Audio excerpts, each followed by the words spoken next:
Hi there, folks. It's me, Dawn Devine, and I am just sitting down for a moment to share with you the start of planning a workshop, lecture, class. This is the notes I'm making for a three-part series on the Belly Dance Historian's Toolbox, where I'm going to talk about the intellectual tools, the physical tools, and the digital tools that I use when I am conducting archival research in the subject of belly dance. Now, I know there's a lot of people right now who are interested in belly dance history, and they're trying to work through their own process, their own methodologies, and coming up with some creative projects.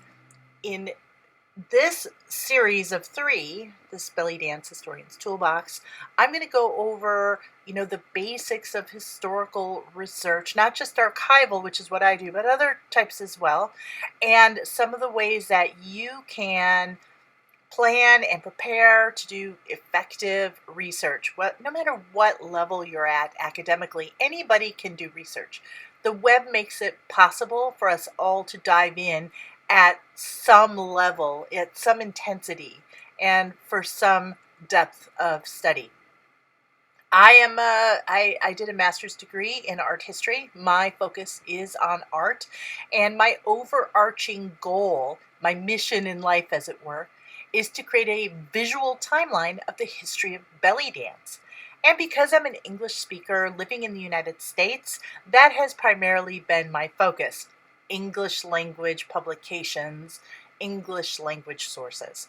So in this talk, I'm geared towards people who are also doing English language based research. Now, that doesn't mean I'm just stuck with English, because I have a rudimentary skill at reading French, and I've done a lot of work on, say, the 1889 World's Fair, which happened in Paris, as well as other, things from around the world.